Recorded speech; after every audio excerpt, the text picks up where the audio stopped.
holidays and family gatherings are when we need Yoyu the most.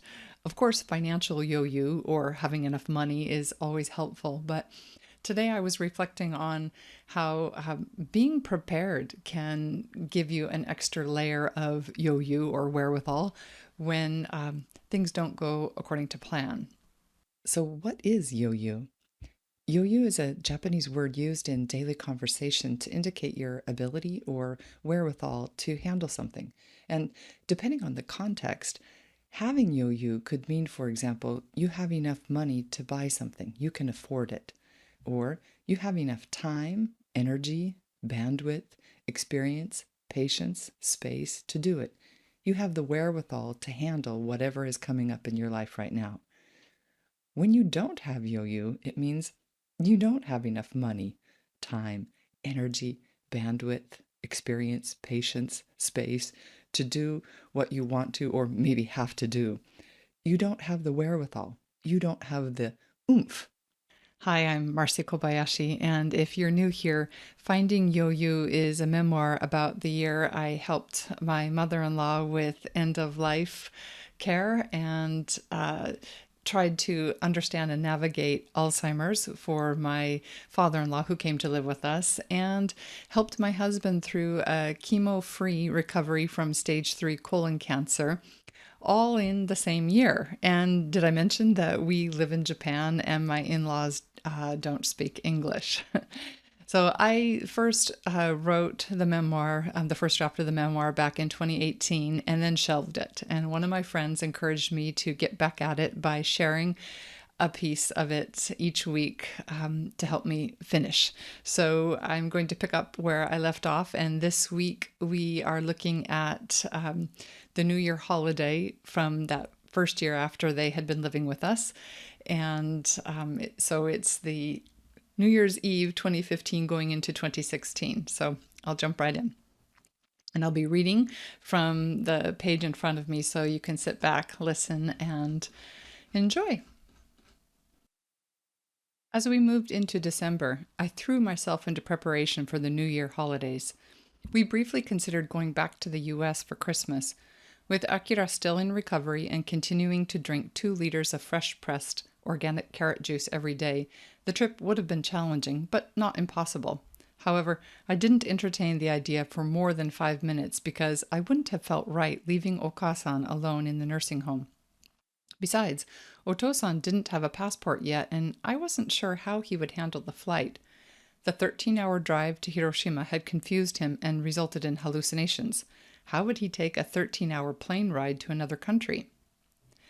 Since Akira was sticking to the no-salt vegan diet as religiously as the 2 liters of carrot juice, I had to get creative with the osechi ryori, or traditional New Year's dishes. Almost every dish that I had learned from Okasan relied heavily on a generous amount of salt or soy sauce. In early December, I started experimenting with vinegar, lemon, low-sodium soy sauce, spices, and other herbs to recreate the traditional dishes. We planned to bring Okasan home from the nursing home to celebrate with us, so I wanted to get the dishes as close to the original recipes as possible. We also started talking with Okasan's nurse about the possibility of keeping her home overnight. We had already brought her home for tea on 2 different afternoon outings, once in early summer and then again in early November. I felt confident we could manage her feeding tube, diapers, and sleeping arrangements for the overnight stay on New Year's. During our regular weekly visits, the nurses made a point of showing us how they inserted and removed the feeding tube. When we arrived to pick her up in the early afternoon on the 31st, Okasan was waiting in her chair parked nearest the elevator. She was facing the TV like all the other residents, but it was clear the staff knew she was going home for the night. They had dressed her in a colorful long-sleeved fleece shirt and lightweight down vest to match. She looked festive and warm with a fleece blanket tucked over her legs as well. Someone had combed her hair and a colorful scarf was tied around her neck.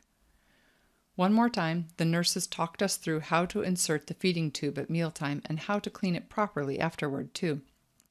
Thankfully, they had a bag ready with everything we would need, including a handwritten step-by-step manual with diagrams and photos to walk us through what to do.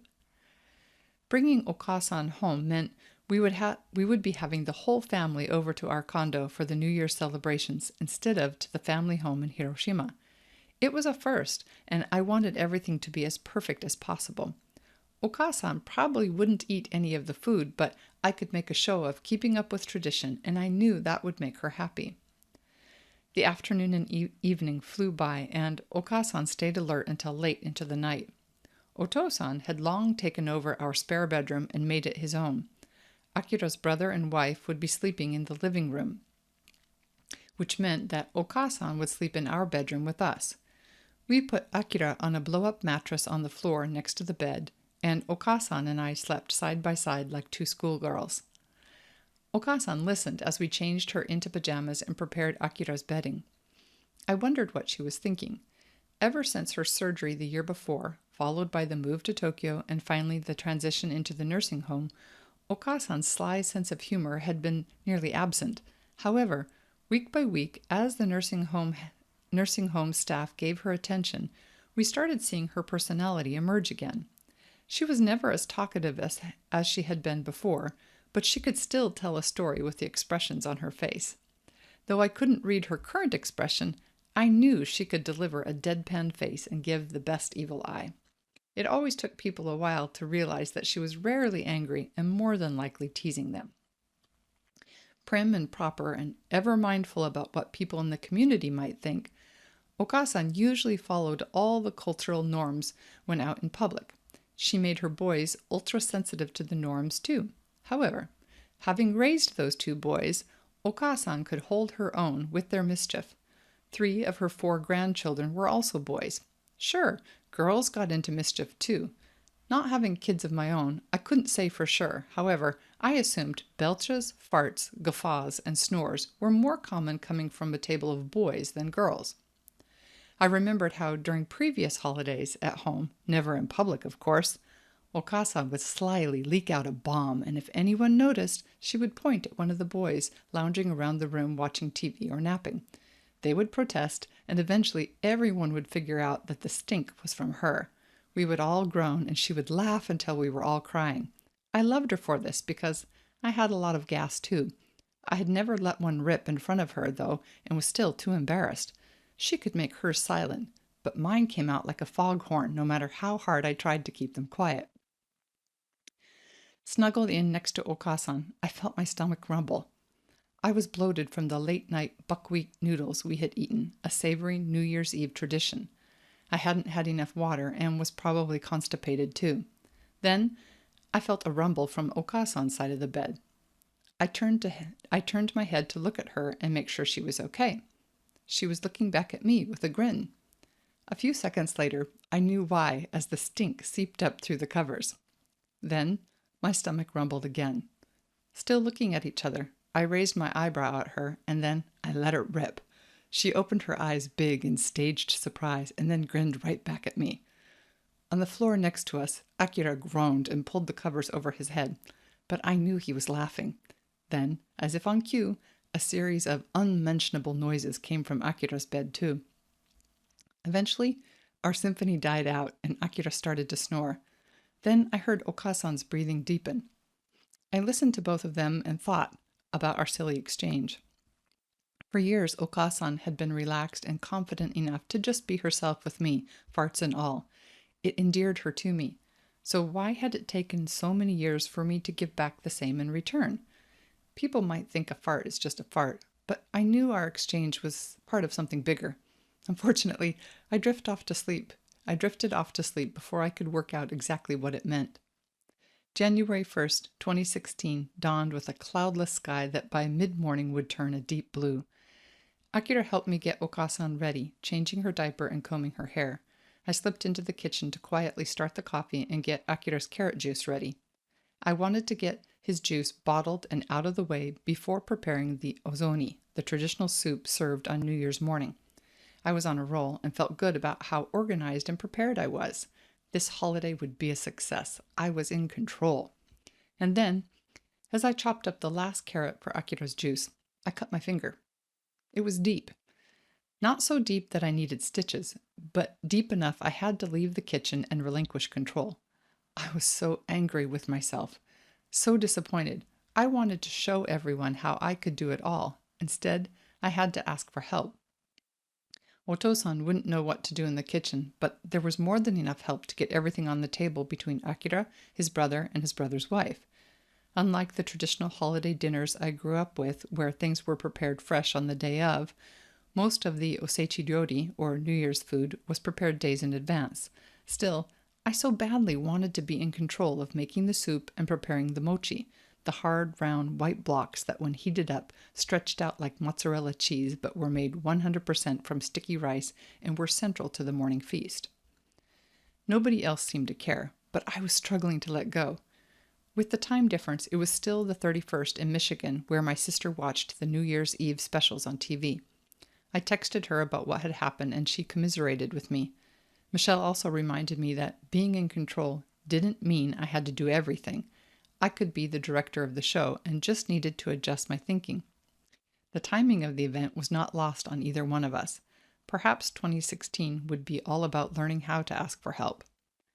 Despite my cut finger and limited ability in the kitchen, the New Year's holiday was more relaxed and enjoyable than the year before, when we had been so worried about Okasan's health. We had spent that holiday questioning how we would ever manage to move her and Otosan to Tokyo. Now I couldn't imagine life without them. When I looked around the room at everyone, I felt myself smile. We had done it. New Year's Day was deeply satisfying for me in another way, too. January 1st was Otosan's birthday, and I was pretty sure I had the perfect gift. A few weeks earlier, A few weeks earlier, I noticed funny noises coming from Otosan's room. At first, I thought maybe he was chanting the lengthy Hanya Shingyo, or Heart Sutra chant practiced in Zen Buddhism. Listening more closely, I realized he was humming and singing. I started paying closer attention. I realized that Otosan came home singing every Friday afternoon after returning from day service. I asked him about it, and he mentioned he wanted to master at least one song so he could go to karaoke, or karaoke as you know it in English. The following Friday, I questioned the day service staff who picked Otosan up in the morning. She explained that singing was on the schedule on Fridays after snack time. They loved having Otosan come on Fridays because he clearly enjoyed singing. He wasn't shy, and unlike some of the other older men and women, he had no problem singing loudly. He evidently loved showing off just how loud he could sing. Otosan liked to demonstrate how he used to call out commands as a volunteer firefighter. He always did those demonstrations with a booming voice, so the part about Otosan singing loudly at day service wasn't surprising. That he was now interested in mastering a song so he could go to karaoke was. He had never shown an interest in music. However, he did sit through every episode of American Idol with me when it aired on cable TV. Though Otosan couldn't understand the lyrics, the bantering between the judges and contestants was subtitled in Japanese. Much to our surprise, Otosan predicted the winner weeks ahead of the final. I like to sing too, but I've never been a huge fan of karaoke. However, thanks to the synchronistic universe we live in, one of Otosan's listening volunteers was a karaoke coach. He suggested a few songs for Otosan to practice. Then, for his birthday, we got Otosan a CD player and a CD of traditional enka songs, a genre of Japanese music he would likely know. Yes, now, instead of spending hours watching TV, Otosan practiced for his big debut. At the end of January, we took him for his first ever karaoke experience. The week after, he sang for his friends at day service. Apparently, he was a success and decided he was now ready to learn a second song. The fact that he could learn a song and sing for his friends was indeed a success. But on a deeper level, I saw two other big wins. First, for me personally, it was hugely satisfying to have caught that he was interested in something. The second was that, after discussing his new interest, Otosan had asked me for help even though it was entirely out of character for him to ask for anything. Facilitating his interest into a reality filled me up. I wasn't sure whether Otosan's interest in singing would continue or even grow. That was up to him. It just felt good knowing that after a long year of adjustment behind us, we had this new hobby and perhaps many other hopeful seeds to nurture and grow. All right, and that takes us up to the end of January, and I'll pick up where we left off next time. Thanks for tuning in.